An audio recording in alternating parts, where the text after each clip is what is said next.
চোখের পলকে বদলে গেল জামাত এনসিপি সম্পর্কের সমীকরণ। দর্শক, যে এনসিপিকে জেতাতে ৯৯% ঘাম ঝরিয়েছে জামাত, তারাই কি আজ জামায়াতের পিঠে ছুরি মারল? মুক্তিযোদ্ধা কাউন্সিল বিলে কেন জামায়াতকে একঘরে করে বিএনপির সাথে হাত মেলালো এনসিপি? তবে কি আওয়ামী লীগের সেই চেতনা ব্যবসা এখন নতুন মোড়কে এনসিপির হাতে?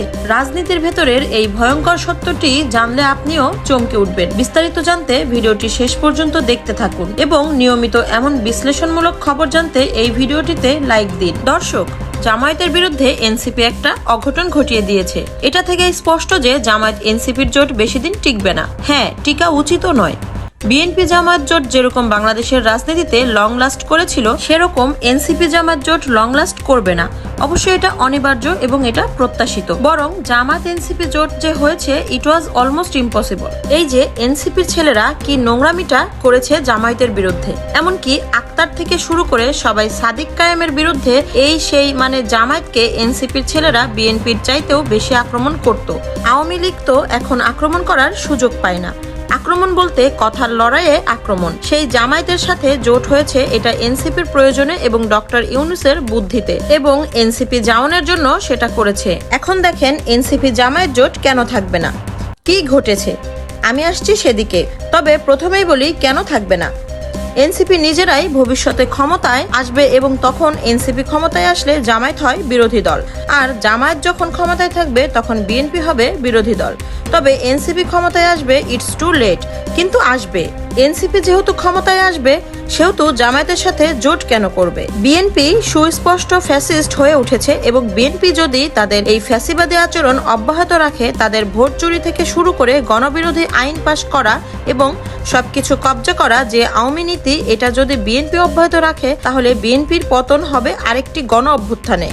আর গণ অভ্যুত্থানের মাধ্যমে কারো পতন হলে রাজনীতিতে সে ধ্বংস হয়ে যায়, যেমনটা আওয়ামী লীগ হয়েছে। এখন রাজনীতিতে আওয়ামী লীগ আর আসতে পারবে না। বিএনপি ধ্বংস হওয়ার আগে আওয়ামী লীগ একদম ধ্বংস হবে। আওয়ামী লীগ মার্জ হয়ে যাবে জামায়াত, এনসিপি এবং বিএনপিতে।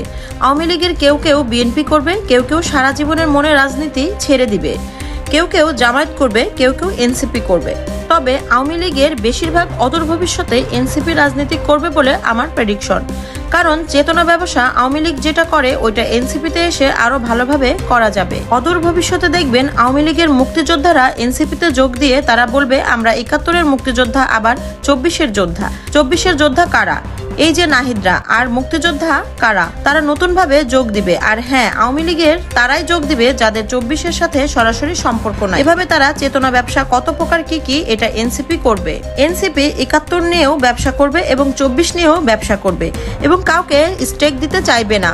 আওয়ামী লীগ যেটা ৭১-এর স্টেক অন্য কাউকে দিতে চায় না, অলমোস্ট সেম। এবং এনসিপি জামায়াতকেও রাজাকার বলবে, বিএনপিকেও রাজাকার বলবে এবং নিজেদেরকে শুধু মুক্তিযুদ্ধের পক্ষের এবং ২৪-এর পক্ষের বলবে। তো দর্শক, জামায়াত এনসিপির সম্পর্ক চোখের পলকে বদলে গেল। কিভাবে? অনেক হিসাব নিকাশ স্পষ্ট। হ্যাঁ, সম্পর্ক খারাপ থাকলে, মারাত্মক শত্রুতা থাকলে আওয়ামী লীগ জামাতও জোট হতে পারে। আওয়ামী লীগের লোকজনও জামাতকে অল্প কিছু পরিমাণে হলেও ভোট দিয়েছে ১২ই ফেব্রুয়ারি এবং বিএনপির লোকজনও বিএনপিকে ব্যাপকভাবে আওয়ামী লীগ ভোট দিয়েছে। রাজনীতিতে অসম্ভব বলে কিছু নেই, সবকিছুই সম্ভব। সেই জায়গায় দেখেন জামায়াত এনসিপি এখন একই জায়গায় আছে। এনসিপির ৬ জন এমপি, ৯৯% অবদান জামায়াতের। সেই এনসিপি মুক্তিযোদ্ধা কাউন্সিল বিল পাশ হয়েছে, সেখানে জামায়াত আপত্তি করেছে, কিন্তু এনসিপি সেই মুক্তিযোদ্ধা কাউন্সিল বিলে বিএনপির সাথে সম্মতি দিয়েছে। খবরটা এভাবে এসেছে, মুক্তিযোদ্ধা কাউন্সিল বিল পাশ, জামায়াত আপত্তি করলেও এনসিপি সম্মতি দিল। জামায়াত না ভোট আর এনসিপি হ্যাঁ ভোট। বিএনপির সাথে হ্যাঁ ভোট, এটা তো জোটের হক পরিপন্থী। এটা তো হওয়ার কথা ছিল না। কেন? দর্শক, আপনাদের খবরটা একটু জানাই, তারপর রহস্যটা বলি। এটা জামায়াতের লোকজন যারা মাঠে রাজনীতি করছেন, আপনাদের জন্য একদম ক্লিয়ার হতে হবে যে এনসিপির সাথে আপনাদের বিরোধটা কোথায়, সামনে কি নিয়ে ঝামেলা বাজবে। এখন তো এনসিপি জামায়াত একসাথে কাজ করছে, কিন্তু আসলে এনসিপি কোন জায়গায় জামাতের বিরুদ্ধে, এটা আপনাদেরকে ক্লিয়ার হতে হবে। জাতীয় সংসদে আজ জাতীয় মুক্তিযোদ্ধা কাউন্সিল বিল ২০২৬ পাশ হয়েছে। এর মাধ্যমে বিদ্যমান আইন আধুনিকায়ন এবং ১৯৭১ সালে মহান মুক্তিযুদ্ধে অবদান রাখা ব্যক্তিদের রাষ্ট্রীয় স্বীকৃতি আরো জোরদার করার উদ্যোগ নেওয়া হয়েছে। মুক্তিযুদ্ধ বিষয়ক মন্ত্রী আহমেদ আজম খান বিলটি সংসদে উত্থাপন ও পাশের প্রস্তাব করেন। বিলটিতে ২০২২ সালে জাতীয় মুক্তিযোদ্ধা কাউন্সিল আইন সংশোধন করে বীর মুক্তিযোদ্ধাদের পাশাপাশি মুক্তিযুদ্ধের সহযোগী সহযোগীদের আনুষ্ঠানিকভাবে শ্রেণীভুক্ত ও সম্মান জানানোর প্রস্তাব করা হয়েছে। ঘোষণা অনুযায়ী বীর মুক্তিযোদ্ধা হিসেবে তাদেরকে গণ্য করা হবে যারা 1971 সালের 26শে মার্চ থেকে 16ই ডিসেম্বর পর্যন্ত পাকিস্তানি দখলদার বাহিনী ও তাদের দোসরদের বিরুদ্ধে সরাসরি যুদ্ধে অংশগ্রহণ করেছেন বা সামরিক প্রশিক্ষণ নিয়েছেন। এই শ্রেণীতে নির্যাতিত নারী এবং ফিল্ড হাসপাতালে কর্মরত চিকিৎসকও অন্তর্ভুক্ত হয়ে থাকবেন। এ নিয়ে কোনো সমস্যা নেই। এই যে মুক্তিযুদ্ধের সংজ্ঞায় যে পাকিস্তানি হানাদার বাহিনী এবং তাদের দেশীয় দোসরদের বিরুদ্ধে যারা যুদ্ধ করেছে, সেখানে দেশীয় দোসর হিসেবে যেমন জামায়াতে ইসলামী এই কথাটা উল্লেখ আছে। এটি হচ্ছে মূল যে মুক্তিযুদ্ধের সংজ্ঞা। মুক্তিযুদ্ধ হচ্ছে পাকিস্তানের বিরুদ্ধে, সেখানে জামায়াতের নাম এটা যোগ করা এটা রাজনৈতিক উদ্দেশ্য প্রণোদিত। যদিও তৎকালীন জামায়াত শব্দটা বলা হয়েছে। তৎকালীন জামায়াত মানে এটা দ্বারা বর্তমান জামায়াতকে অনেকটা দায়মুক্তি দেওয়া হয়েছে ইউনূস আমলের এই আইন। সেখানে এটা নিয়ে এনসিপি রাজনীতি করছে, মানে এনসিপি যাতে ভবিষ্যতে বলতে পারে যে জামায়াত তো স্বাধীনতা বিরোধী। মুক্তিযুদ্ধের সংজ্ঞায় জামায়াতের বিরুদ্ধে যুদ্ধ করাটা আছে, এ কারণে এখানে সম্মতি দিয়ে রাখলো। যেহেতু ভবিষ্যতে জামায়াত এনসিপি জোট থাকবে না, এজন্য এনসিপি জামায়াতকে স্বাধীনতা বিরোধী হিসেবে গালি দিবে, রাজাকার হিসেবে গালি দিবে।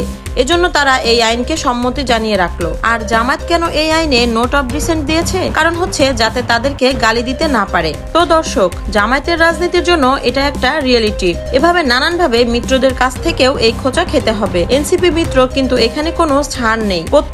প্রত্যেকের জায়গায় পাকাপোক্ত করেছে যে আমি যেহেতু জামায়াতকে দুইটা গালি দিতে পারবো, এর মাধ্যমে জামায়াতের কিছু ভোট কমাতে পারবো এবং জামায়াত ভালো না আমি ভালো, এরকম একটা বিষয় আসবে। এই জন্য এই বিষয়টা জিইয়ে রাখার চেষ্টা করছে। তো দর্শক, এনসিপি ভবিষ্যতের কথা চিন্তা করে জামায়াতের সাথে এখানে এক প্রকার দ্বিমত পোষণ করলো। এটা তাদের অধিকার এবং এটা তাদের দূরদর্শী রাজনীতি এমনই। জামায়াতের ক্ষেত্রেও সেম। তারা যদি বিএনপি বা তাদের কোনো প্রতিপক্ষকে ঘায়েল করার কোনো একরকম অপশন পেত, তারা সেখানে ছাড় দিত, সেটা কিন্তু না। রাজনীতি প্রয়োজনেই হয়। তবে জামায়াতের এখান থেকে নেতাকর্মীদের মনে রাখতে হবে যে আজকে এনসিপি জামায়াত জোট, জামায়াত 99% কন্ট্রিবিউট করে এনসিপিকে এমপি বানিয়ে দিল, কিন্তু সেই এনসিপি কিন্তু জামায়াতকে ভবিষ্যতে রাজাকার হিসাবে, স্বাধীনতা বিরোধী হিসাবে হেনস্থা করার রাস্তা ক্লিয়ার করে রাখলো নিজেদের স্বার্থে। এটা যেন জামায়াতের লোকজন মনে রাখে। দর্শক, জামায়াত এনসিপির আগামী সম্পর্ক নিয়ে আমাদের বিশ্লেষণ আপনার কাছে কেমন মনে হলো? আপনার মতামত কমেন্টে জানাবেন। নিয়মিত এমন বিশ্লেষণ পেতে এই ভিডিওটিতে লাইক দিন এবং চ্যানেলে আপনি নতুন হলে সাবস্ক্রাইব করে রাখুন। আল্লাহ হাফেজ।